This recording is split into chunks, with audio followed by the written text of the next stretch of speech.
오늘은 PCB 설계의 두 번째 항목으로 전자기 법칙에 대해서 설명을 하겠습니다. 전자기 법칙을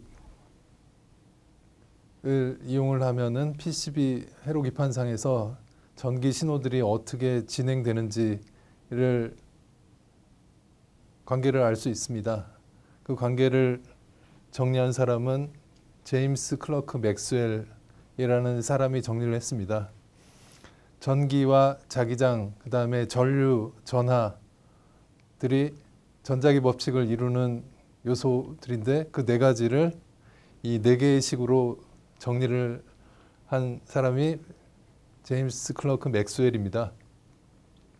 이 네 가지의 미분 방정식들을 정확히 풀어내면은 회로기판상에서 신호들이 어떻게 진행을 하는지를 알 수가 있는데 보시다시피 식이 꽤 복잡합니다.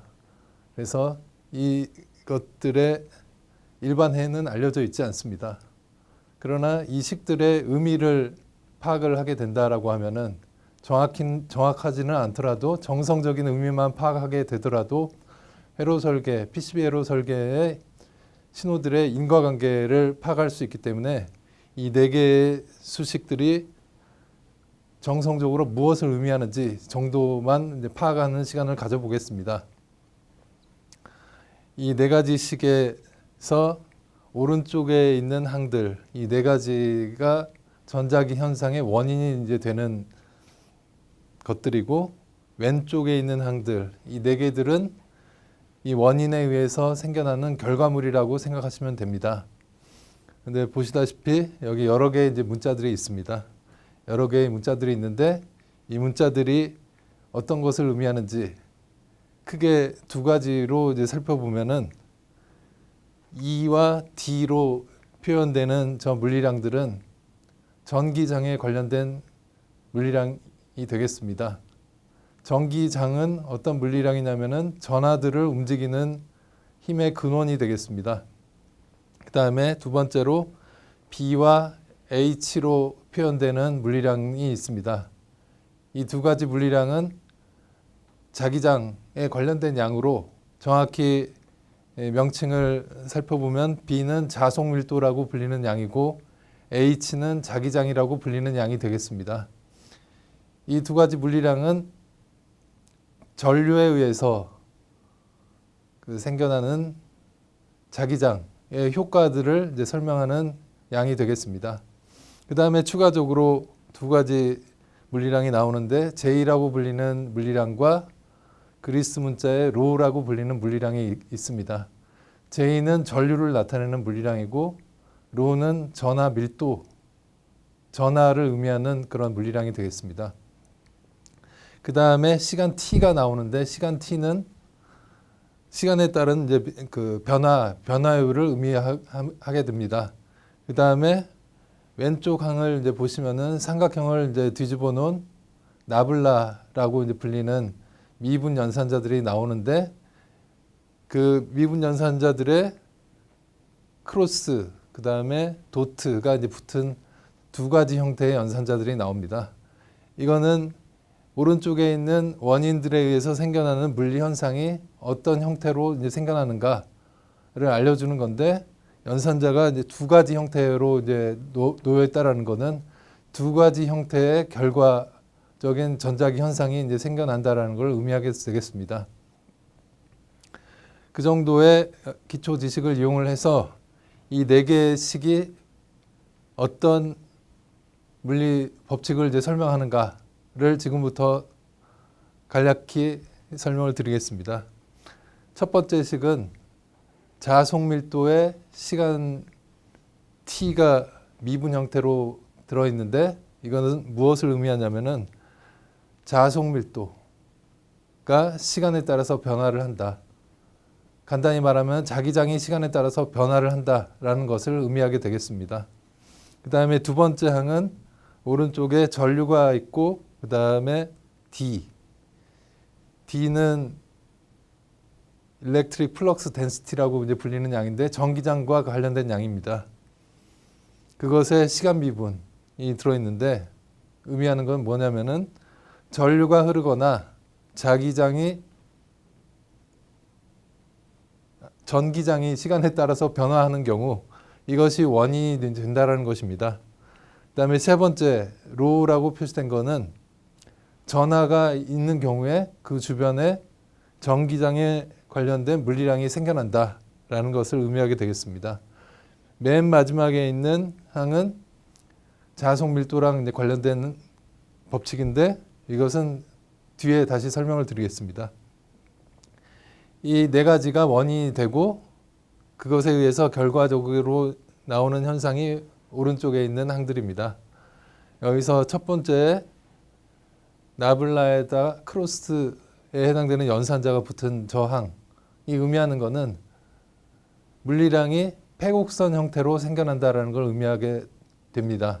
그 다음에 두 번째로 나블라에다가 도트가 붙은 연산자는 다이버전스라는 연산자라고 불리는데 이것은 전하가 있는 지점에서부터 시작을 해서 사방으로 이제 퍼져나가는 형태의 물리 현상이 이제 생겨난다는 것을 의미하게 되겠습니다. 종합을 해보면은 첫 번째 수식이 의미하는 것은 시간에 따라서 자기장이 변화할 때 그 주변에 뭐가 생겨나냐면은 전기장이 생겨난다는 것이죠. 전기장이 패곡선 형태로 생겨난다는 것입니다. 그 다음에 두 번째는 전류가 흐르거나 또는 전기장이 시간에 따라서 변화하는 경우에는 주변에 자기장이 패곡선 형태로 생겨난다는 걸 의미하게 되겠습니다. 세 번째, 네 번째는 아까 이제 말씀드렸던 내용과 동일합니다. 여기서 이런 물리적인 전자기 현상을 일으키는 근원은 무엇이 되냐면은 전류가 흐르거나 전하가 공간상에서 움직이거나 아니면 존재하거나 그 두 가지가 이 모든 전자기 법칙의 원인이 되겠습니다. 이 정도의 인과관계를 이용을 해서 이 인과관계가 실험적으로 어떻게 이제 드러나는지 그 다음 페이지에서 한번 확인을 해보겠습니다. 첫 번째로 오른쪽에 전류가 있고 전기장이 시간에 따라서 변하는 이 앞 페이지에서 두 번째 수식이었죠. 이 수식을 뭐라고 부르냐면은 암페어 법칙이라고 부르게 되겠습니다. 이 암페어 법칙은 전류가 흐르거나 공간상의 전기장이 시간에 따라서 변화를 하면은 패곡선 형태의 자기장이 생겨난다는 것인데 이거를 실험적으로 관찰할 수 있는 현상은 전선 주변에 전류가 흐르는 전선 주변에 나침반을 놓으면은 나침반의 바늘이 전류가 흐르기 전에는 북쪽을 가리키다가 전류가 흐르면은 동심원 형태의 방향을 가리키게 됩니다. 저 동심원의 방향이 바로 자기장의 방향이 되겠습니다. 여기서 이 방향성을 또 알 수 있는데 전류가 아래에서 위로 이렇게 흐른다라고 하면은 그 방향에 따라서 엄지손가락을 향해 보면은 나머지 4개 손가락 방향으로 패곡선 형태의 자기장이 생긴다라는 것이 이 첫 번째로 설명된 암페어 법칙의 의미가 되겠습니다. 그 다음에 두 번째로 자기장이 시간에 따라서 변화를 할 때 그 주변에 전기장이 패곡선 형태로 이제 생겨난다라는 법칙이 있는데 이거는 처음으로 이제 발견한 사람의 이름을 따서 패러데이 법칙이라고 부르게 되겠습니다. 암페어 법칙과 다른 점은 원인이 되는 물리량에 마이너스 부호가 이제 붙어 있는 것이 차이점이 되겠습니다. 암페어 법칙에서는 원인이 되는 방향으로 엄지손가락을 향했는데 패러데이 법칙에서는 마이너스 부호가 붙어 있기 때문에 그 원인의 방향의 반대 방향으로 엄지손가락을 향하면은 나머지 4개 손가락 방향이 결과적으로 생겨나는 패곡선 형태의 전기장의 방향이 되겠습니다.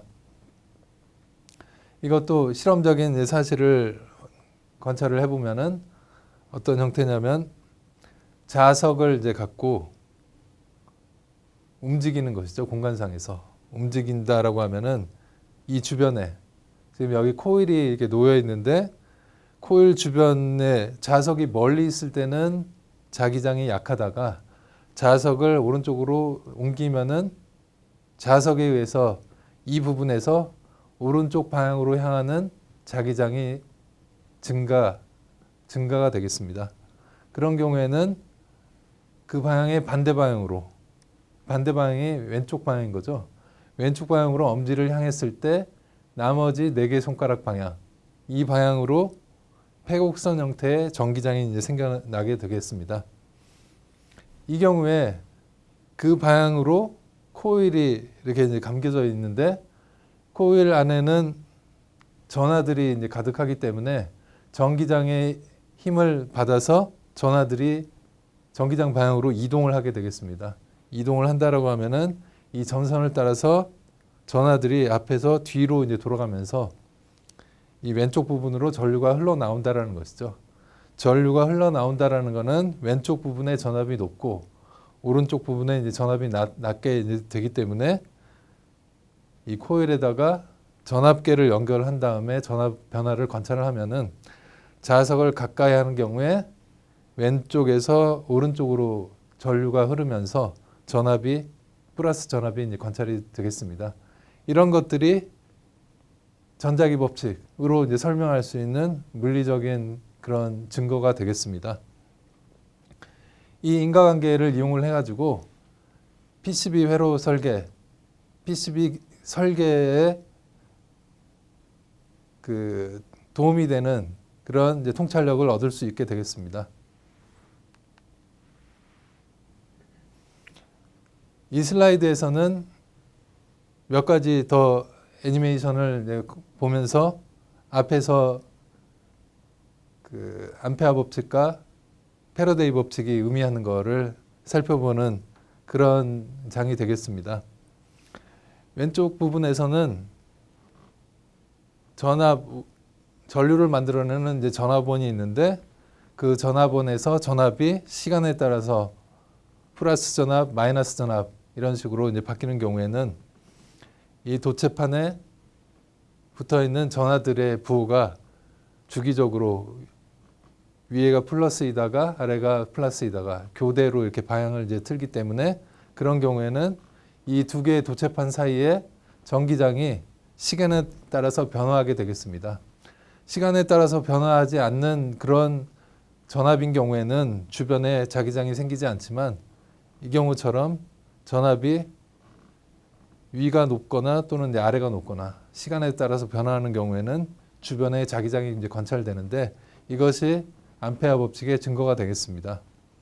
그다음에 두 번째로 패러데이 법칙의 이제 증거인데 코일을 감고 그 코일에다가 전구를 연결하고 주변에 자석을 이렇게 움직인다라고 하면은 자석을 이렇게 가까이 가져가면은 이 부분에 어떤 현상이 생기냐면은 자석을 이제 들이댄 방향의 반대 방향으로 엄지손가락을 향했을 때 나머지 4개 손가락 방향으로 전기장이 이제 생긴다고 했었죠. 그래서 이 방향으로 전류가 흐르면서 불이 켜지게 되겠습니다. 이 자석을 끊임없이 이렇게 움직이게 만든 것이 바로 이제 발전기인데 이 경우에 물을 통해 가지고 자석을 이렇게 계속 움직이게 한다라고 하면은 전기장이 패곡선 형태가 주기적으로 이렇게 만들어지기 때문에 그것에 의해서 이제 불이 켜지는 이런 발전 현상을 이제 관찰할 수도 있게 되겠습니다. 네, 그 다음에 맥스웰 방정식에서 세 번째와 네 번째 수식이 의미하는 것이 이 장에 나와 있습니다.